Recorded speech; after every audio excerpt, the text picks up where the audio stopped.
Most people assume that if a surgeon recommends surgery, then it must be the right decision. The doctor knows what they're doing. The hospital is prepared. The forms are already waiting. Just sign here. I used to think the same way. Then I started paying attention to the numbers. I started counting the patients who went in for what seemed like routine operations and came out different than before. Not temporarily, permanently changed. Not better, changed. A man who came in hoping to fix his back pain and left the hospital unable to walk. A woman who made it through open heart surgery, only to spend the next 6 months dealing with complications she never knew were possible. And here's the part most people are never told. The older your body gets, the more stress surgery puts on it. I'm not talking about the illness being treated. I'm talking about the operation itself. My name is Dr. Morgan Andawala. I'm a cardiothoracic surgeon, and I've spent more than 20 years working in operating rooms. And today I'm going to talk about 5 surgeries that can come with serious, often overlooked risks for people over the age of 60. Let me ask you a question. If you have a brand new car and another car that's already been driven 200,000 miles, do you expect them to perform exactly the same? Of course not. And yet, for many years, medicine often approached a 70-year-old body much the same way it approached a 40-year-old one. The same surgical approaches, the same recovery goals, the same expectations for healing. That mindset is beginning to change, but it's not changing quickly enough. Now let's look at what actually happens inside an older body when it is placed under general anesthesia. Here's what happens inside an older body during general anesthesia. The heart has to put in more effort. The lungs often take longer to remove the anesthetic from the body. The kidneys become slower at processing and clearing medications. And then there's the brain. This is the part that surprises most people. For some older adults, the brain can become temporarily confused or disrupted in ways that may last for weeks or even months. Doctors call this postoperative cognitive dysfunction. And in patients over the age of 70, it occurs far more often than many people realize. Now, I want to make one thing very clear. Getting older by itself is not a reason to avoid surgery. I've operated on 80-year-olds who recovered faster than some people in their 50 seconds. Age by itself is just a number. But frailty is a different story. Frailty is a medical condition. It means the body's ability to handle stress and recover has fallen below a critical level. About 40% of adults over 75 show signs of frailty. By the age of 85, that number rises to nearly 60%. So here's the question that really matters. It's not just whether a person can get through the surgery, it's whether they can recover from it afterward. Those are 2 very different challenges. And that difference becomes very important when we talk about the first procedure on this list. Surgery number 1. Open heart surgery in frail patients. Coronary artery bypass grafting, or CABG as we call it, is one of the most commonly performed major surgeries in older adults. The concept is straightforward. When the arteries that supply the heart become blocked, we create a new path for blood to flow around those blockages. For the right patient, the results can be excellent. But here's the part most people don't hear about. Open heart surgery requires the heart to be temporarily stopped. During that time, we use a heart-lung machine, which takes over the job of the heart and lungs while the surgery is being performed. For a healthy 60-year-old, the body can often handle that stress quite well. But for a 78-year-old with kidney disease, mild diabetes, and early signs of cognitive decline, the situation can be very different. For that type of patient, the heart-lung machine can place enormous stress on the entire body at once. Every major organ has to cope with that strain. Research shows that frail older adults undergoing open heart surgery face a significantly higher risk of serious complications. These can include stroke, kidney failure, long-lasting confusion, and the need for extended time on a ventilator. And here's a statistic that often catches people by surprise. Among elderly patients who are already considered high risk, as many as 15% do not survive the first 30 days after surgery. So what are the alternatives? Today, in many cases, there may be another option. It's called TAVI, Transcatheter aortic valve implantation. This is a catheter-based procedure that can replace a heart valve without opening the chest or stopping the heart. It may not sound as dramatic as traditional surgery, but for an older or more fragile patient, it can be much easier on the body. Now, does that mean you should automatically say no to open heart surgery? Not at all. What it does mean is that you should ask your surgeon one important question. Am I a candidate for a less invasive option? Sometimes that single question can make a huge difference. Now let's move on to surgery number 2, aggressive spinal surgery. Back pain is incredibly common in your 60 seconds and 70 seconds. In fact, I can hardly think of a patient over 70 who hasn't complained about some kind of back problem at one point or another. And more often, the solution being recommended is spinal surgery. Procedures like spinal fusions, multi-level decompressions, and operations that involve placing hardware along different sections of the spine. Now, I need you to listen carefully to this. Some spinal surgeries are absolutely necessary. There's no debate about that. If the spinal cord is being compressed and it's causing serious problems like loss of bladder control or paralysis, surgery may be needed right away. But when we're talking about elective spinal fusion for long-term back pain in an older patient, the picture becomes much less clear. The research raises some serious concerns. One major study found that in patients over 65, complex spinal fusion procedures had complication rates of more than 40%. That's more than 4 out of every 10 patients. And these weren't small complications. They included blood clots, infections, and even failure of the hardware used during the surgery, and something called adjacent segment disease, where the vertebrae above and below the fusion start breaking down. That's because the natural movement of the spine has been permanently changed. One section is held rigid by the hardware, while the surrounding sections are forced to handle more stress than before. Eventually, those areas can start to wear out faster. And here's the part that concerns me the most: the pain relief. Research has shown that for many older adults with age-related spine problems, major spinal surgery does not always provide better long-term pain relief than less invasive treatments.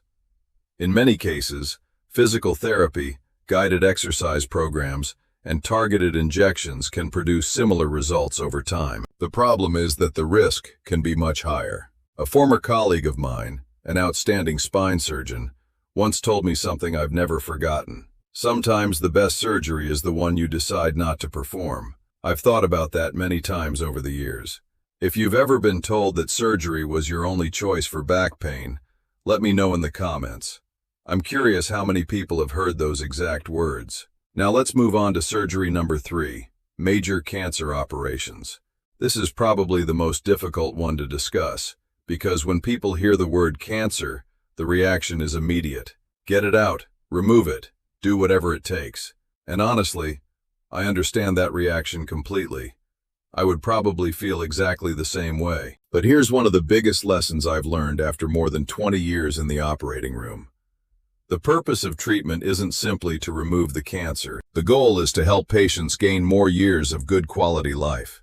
And sometimes, not always, but sometimes, major surgery in a frail older patient can have the opposite effect. Let me give you a real-world example. Pancreatic cancer surgery, often called the Whipple procedure, is one of the most challenging operations in medicine. During the procedure, surgeons remove the head of the pancreas, part of the small intestine, the gallbladder, and a portion of the bile duct. The operation itself can last anywhere from 6 to 10 hours. For younger and otherwise healthy patients, it can be life-saving. But for an 80-year-old with heart disease and reduced kidney function, the situation is very different. The surgery may go exactly as planned. The tumor may be removed successfully, but the patient can still pass away weeks later because of surgical complications, not because of the cancer itself, but because the body could not recover from the operation. This is known as futile surgery, and it happens more often than most people realize. One major study found that nearly 1 out of every 5 older cancer patients who underwent a major cancer operation experienced what doctors call failure to rescue, In simple terms, a serious complication occurred, and their weakened body wasn't able to recover from it. So what's the important conversation to have? Ask your oncologist this question. If we decide not to operate, what would watchful waiting, radiation treatment, or targeted therapy look like for someone with my age and health condition? That question often opens up options many patients never knew were available. And sometimes, one of those alternatives may be the better choice. Now let's move to surgery number 4. Elective joint replacement in patients with significant health issues. Hip and knee replacements are among the most successful surgeries ever developed. I say that without hesitation. For the right patient, a new hip or knee can completely transform daily life. People who could barely walk often return to activities they thought they'd never do again. The results can be remarkable. But this is where things become more complicated for older adults. The word elective means the surgery is planned. It's not an emergency. That means you have time to think, time to prepare, and most importantly, time to ask whether this is the right moment for your body. Because here's what the data shows. Patients over 75 who have several serious health conditions, such as heart disease, diabetes, kidney disease, or obesity, face a much higher risk of complications after joint replacement surgery. One of the biggest concerns is blood clots. A clot can form in the legs, a condition called deep vein thrombosis, and then travel to the lungs, creating a potentially life-threatening pulmonary embolism. Older adults with poorer circulation face this risk more often than younger patients. Then you add the possibility of pneumonia from prolonged bed rest. You add hospital-acquired infections, and suddenly the picture becomes much more complex. Now, I want to be very careful here. I'm not trying to scare anyone away from a surgery that could genuinely improve their life. The question isn't whether you should ever have a joint replacement. The real question is whether your body is in the best possible condition before undergoing one. Improving blood pressure, blood sugar levels, weight, and heart health before surgery can significantly lower the risk of complications. In fact, some hospitals now require high-risk older patients to complete a prehabilitation program before scheduling surgery. And honestly, that's a very smart approach. Has your doctor ever talked to you about prehabilitation before a planned operation? Most people have never even heard the term, but they should. Now let's talk about surgery number 5, emergency abdominal surgery. This one is different from everything else we've discussed. Because you don't choose emergency surgery. Emergency surgery chooses you. A ruptured appendix, a perforated bowel, internal bleeding. These situations don't leave time for careful planning, but that's exactly why this topic matters. Understanding the risks before an emergency happens can help families make better decisions when those frightening moments arrive. In patients over 75, emergency abdominal surgery carries some of the highest mortality rates in medicine. In the most severe situations, mortality rates can reach 30 to 50%. Not because surgeons aren't skilled, but because an older body facing a major emergency is fighting battles on multiple fronts at the same time. The heart, lungs, kidneys, and liver all come under tremendous stress. And while a younger body may control the inflammatory response relatively quickly, an older body can sometimes spiral into a dangerous condition known as systemic inflammatory response syndrome. When multiple organs begin to fail one after another, the situation becomes extremely serious. So what can you actually do with this information? 2 things. First, don't ignore abdominal symptoms. Ongoing pain, bloating, or changes in bowel habits in someone over 60 should always be checked by a medical professional. The earlier a problem is found, the greater the chance of treating it before it becomes an emergency. That one habit alone can make a huge difference. Second, have important conversations with your family before a crisis happens. Not in a hospital hallway at midnight. Now, talk about your wishes. Talk about what quality of life means to you. Talk about what decisions you would want made if emergency surgery became the only option. These conversations aren't depressing. They're one of the greatest gifts you can give the people who may someday have to make difficult decisions on your behalf. Now that we've covered these 5 surgeries, let's talk about what to do with this information. Because knowledge without action simply creates worry, and that's not my goal. Before agreeing to any major surgery, every person over 60 should ask 4 important questions. Write these down. Question number 1. What happens if I choose not to have this surgery? A good surgeon will answer honestly, and if the answer is that nothing urgent is likely to happen over the next 6 to 12 months, then you have something valuable. Time. Time to think. Time to seek another opinion, and time to improve your overall health before making a decision. Question number 2. Is there a less invasive option available? Medicine has advanced dramatically over the last 15 years. Today we have robotic surgery, endoscopic procedures, and catheter-based treatments that simply weren't available to many patients a decade ago. Many major hospitals now offer less invasive options that can reduce both risk and recovery time. Question number 3. What will recovery realistically look like for someone with my age and health condition? Not for the average patient. For you. Your heart health, your kidney function, the medications you take every day, your mobility, your living situation. The answer should be tailored to your circumstances, not a generic estimate. And question number 4. This is the question most patients never think to ask. What is your personal complication rate for this procedure in patients over 70? Surgeons keep track of these numbers. They know their outcomes.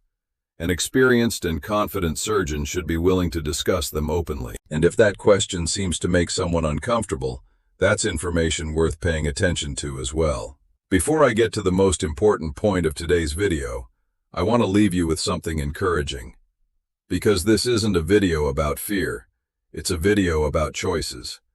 And those choices have never been better than they are today. Minimally invasive procedures have completely changed what's possible for older adults. Laparoscopic surgery uses small incisions and tiny cameras, often leading to faster recovery and less pain. Robotic-assisted procedures allow a level of precision that wasn't possible years ago, and catheter-based heart treatments have made it possible to help patients who might never have tolerated traditional surgery.